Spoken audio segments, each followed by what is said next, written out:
Let's explore end-of-game situations for football. We'll take a look at basic directing philosophy, approach to directing football, camera assignments, and finally, we'll take a look at some video examples. Again, the main goal is to document the game. Just like basketball, documenting the game is not just X's and O's, it's emotion, drama, reactions. Remember to get to your game camera early to see formation and snap. Discuss any plans you have with the producer pre-game about ISOing or any different coverage ideas. Chart out the ISO coverage with camera operators next. And remember, you can't over-communicate. Considering you may only have 5 or 6 cameras, remember the primary responsibility, documenting the game. Also keep in mind replay reviews can and will happen, and your coverage will be used to determine or confirm the outcome. Cameras 1, 2, and 3, depending on the field position of the ball, one of these cameras will be the game camera. The other 2 cameras will cover pit and ISO receivers. So the game camera framing should be HD friendly.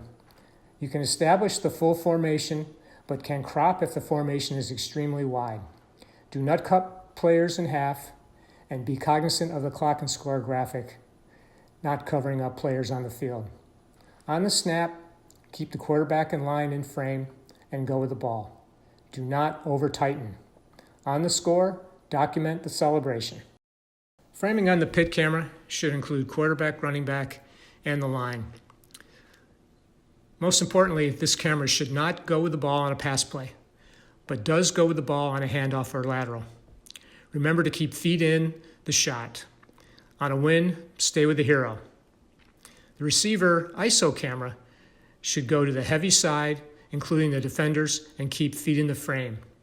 If there is a key matchup with a star receiver, they can default to that. If the receiver does not factor in the play, this camera can go to the far side for either reaction or dejection. Camera 4 or high end zone camera. Framing should be a little wider than end to end. The quarterback drops back, widen to frame line play.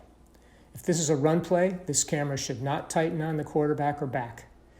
Generally, this camera can supply defender heroes after plays. On a win, this camera can show near side celebration or crowd. This camera can also find coaches for a handshake. Camera 6 or low end zone. This camera should be used to document quarterback pressure. Framing should include quarterback in line. For frontside play, look for pressure, but go with the play. Backside play, look for pressure and stay for hit. Hero of playmaker, especially faces. Near side crowd or sideline reaction is another option. Camera 7 or handheld. They should work 10 yards ahead of the play. When the team gets to the 20, they should move to the corner of the end zone for coverage. Inside the 5, the handheld should move to the goal line. Hero would be player who made the play and crowd. Now let's look at some examples. The first example we're going to look at here is a football game between Tulsa and SMU. As you can see, we're in the third overtime. Graphic displays SMU wins with the score. We see how offense and defense is setting up, cognizant of not covering players up with the graphic. You can see SMU throws a pass to the corner. Good patience staying with camera 1. We saw the ref indicate that he was out of bounds. And then we go through replays. First replay we show was the handheld look. He was perfectly positioned in the corner. The next angle we see is the low end zone. I think this is a touchdown. I think this is a touchdown. I think ball game is over. Crochet. They will look at this. Wow. Third angle we see is receiver camera.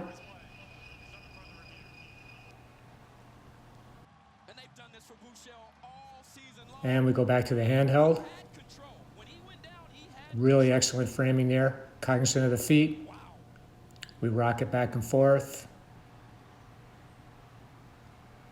We come through.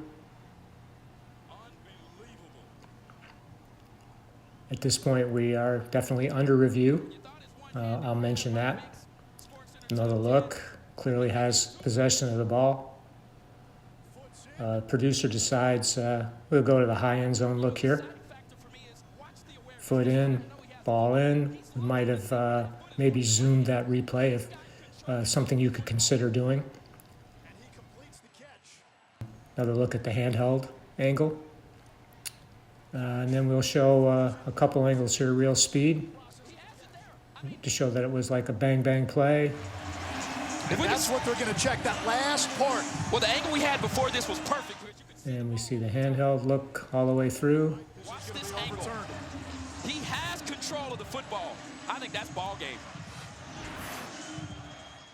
Come out to obviously a hero. Player who made the catch. Referee call. After further review, receiver possessed the ball. Got a foot down in bounds. Stayed with them through the signal. Touchdown. SMU celebration.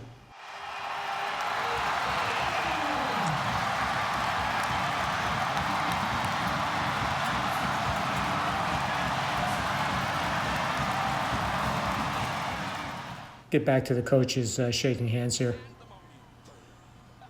Some more celebration. Probably could have showed a little bit more patience there, sticking with the coach's handshake. But it was a compelling shot. Again, this is just an example of being cautious about not having cameras peeled off on specific ISOs, especially when there's a potential review. And it's not necessarily just the last play, but this was the last play. So restraint, discussing with the producer, are all pertinent aspects of this, but then having your cameras, having a plan in mind, and having cameras peel off and sequence through shots to tell the story. The next example is the Harvard versus Yale game played this year at the Yale Bowl. This was an unusual game in that the game started at noon and there was almost a 2-hour delay due to a protest. So as you can see, Yale has the lead. All they need to do is stop Harvard, which they do. This game at this point is in almost total darkness as Yale does not have lights. So the cameras are basically flying blind at this point. They really can't see anything in their viewfinders, but they're doing an excellent job of selling shots, sticking with the story, showing the emotion. Fans and players obviously rushing the field. Yale wins. The one thing you'll notice, though, in all of this is that there was not a shot of the coaches shaking hands. And, you know, that's no fault. It was, like I said, almost in complete darkness, although it doesn't really look like that with the enhanced video. But again, just, you know, trying to stick with the shots that you've got. Cameras were very deliberate about sticking with their shots. Another really good shot from the end zone camera, seeing everybody stream out and the celebration in the middle of the field. We'll see a replay of a good defensive stop here. Obviously, good job by the camera to react and see the Yale players rush off the field. Might have been able to stick with that replay a little longer. Back to camera one, crowd still piling out on the field. Eventually, as you'll see, there will be an interview with the winning coach, and take a look at what happens here. Obviously, we said that we didn't see the coaches shaking hands, but that's because the losing coach, the Harvard coach, couldn't get over with the crowd rushing through the field. The epic game, perhaps, of this 136-game series. What's the first thing you're going to say to your guys in the locker room? So proud of them, how they responded. We talk about it all the time, that you're going to have an opportunity in the game to respond, and there isn't a better example of how you need to respond in adversity than these guys. All right, coaches never give up. Here you go, Coach Murphy, here. Coach. The Harvard coach comes over in the middle of the interview, and really kudos to the handheld operator who couldn't really see much to react and get the coach in. A really good moment there. And then our sideline reporter, Jack, asking coach a question was really a, even though, like I said, complete, almost total darkness, being having instincts to frame and stick with the shot. So similar to basketball, the main goal is to document the game, including emotion and celebration. Remember, reviews can and will happen. And also, is the next shot the best shot?